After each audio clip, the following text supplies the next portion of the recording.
You are listening to 600 Saga. Today's feature is Upon an Evening Star by Stefan Bedansu. I heard a rustling in the trees behind me. Without making a sound, I nocked an arrow, twisting my body around to let the arrow fly. The arrow soared through the air, embedding itself in the wrinkly trunk of the tall oak spire tree. Narrowing my eyes, I scanned the trees and scrubs. Hoblins were known to infest the forest. And earlier today, I had come across a spot where a small band had brought down one of the long-legged bounders who lived in the forest. I, Lyandra Eveningstar, renowned ranger and protector of the meek, would hunt these creatures down. It was my duty. Another sound, and my second arrow was aimed higher. A brown-tailed squirrel scampered up the tree, startled by my movement. Frowning, I lowered my bow. Besides, hoblins don't climb trees. Shouldering my bow, I approached the tree. Reaching to pull the arrow from the hardened oak spire bark, I carefully studied the arrowhead to make sure it wasn't damaged.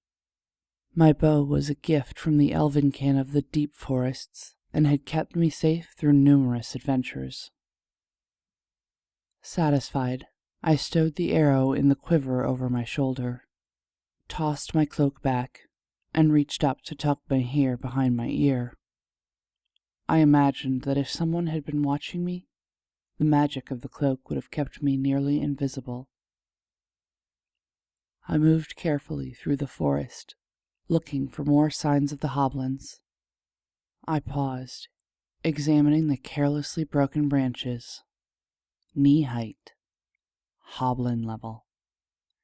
The band of hoblins had been raiding the nearby villages. I couldn't let that continue. I followed the path until their trail led to a small, babbling brook. It was maybe 20 feet across, but fast-flowing and about waist deep.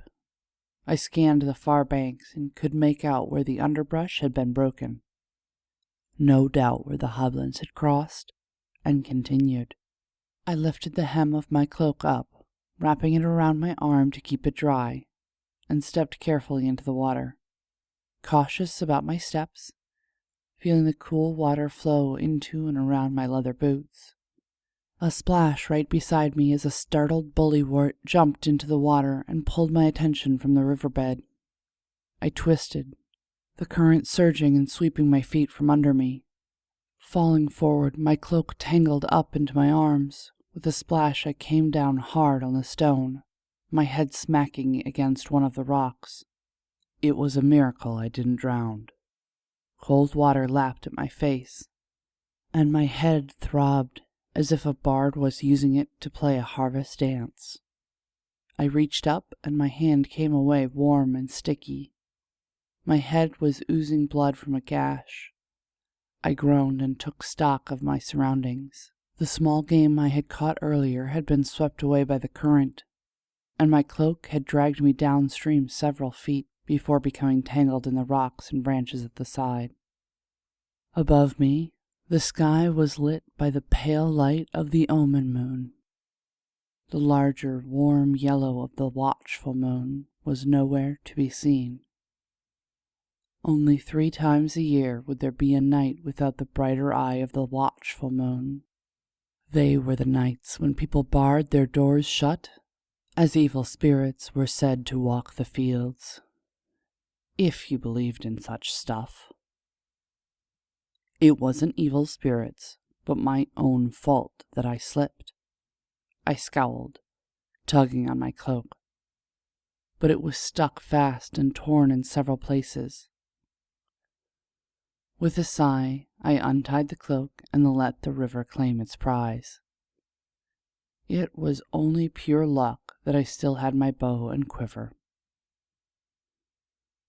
The woods were dark, and strange sounds echoed.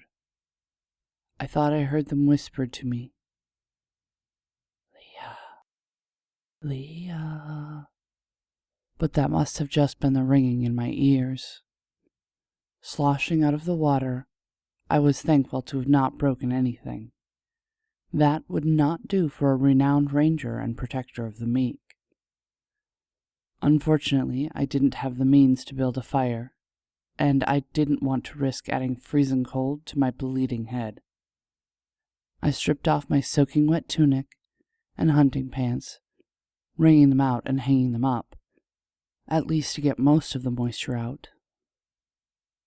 Leah. Leah. The forest called out again. Stupid forest, stupid river, stupid hoblins. Stupid Leandra. I had been pointedly ignoring the forest when a rustling brought my attention.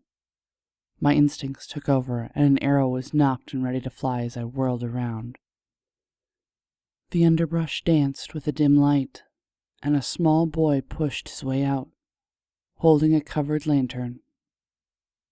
"Whoa, Leah, don't shoot! It's Herman!" He brushed himself off and then stopped, pointing, nearly dropping the lantern. "Leah, your clothes!" he gasped. I should have shot him. Instead, I turned bright red, dropping my bow, and covered myself, hiding behind the branches where my dripping clothing hung. "Well, don't stand there staring at me."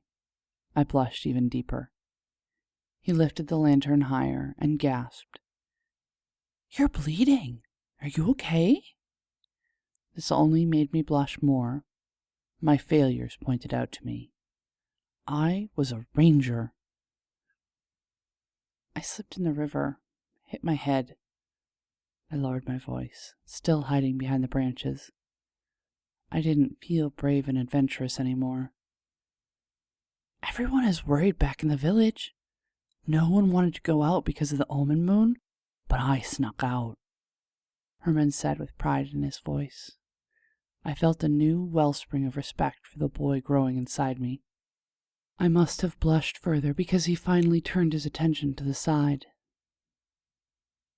"Let's build you a fire to dry your clothing out. Here, wear my cloak." He took his cloak off, handing it to me before turning to gather some kindling from the wood. The candle inside his lantern lit the wood, which soon was providing ample light and heat. "Hey, Herman?" I asked. "Do you ever want to go on any adventures?" Up until now, I had only snuck out to adventure on my own. But Herman? No. Sir Herman Willowbent, dashing knight of the Oaken Forest. That sounded much better. This was Upon an Evening Star by Stefan Bedansu. You can learn more about Stefan at his blog, stefanbedansu.wordpress.com. You can support him by purchasing Immersion on Amazon or Kindle. Stefan Bedansu has been a storyteller his entire life. However, he only started writing the stories down in 2013. Initially encouraged by NaNoWriMo, Stefan published his first short novel in 2015. He has several other works in progress. He also assists with the 600 Saga podcast and encourages others to share all the stories which they keep inside. Stefan has a love of science fiction, old-school tabletop gaming, and video games. Music is provided by Mads. Learn more about 600 Saga, our authors, how to submit your flash fiction, and how to support the podcast in the show notes. This has been Mariah Avix and 600 Saga.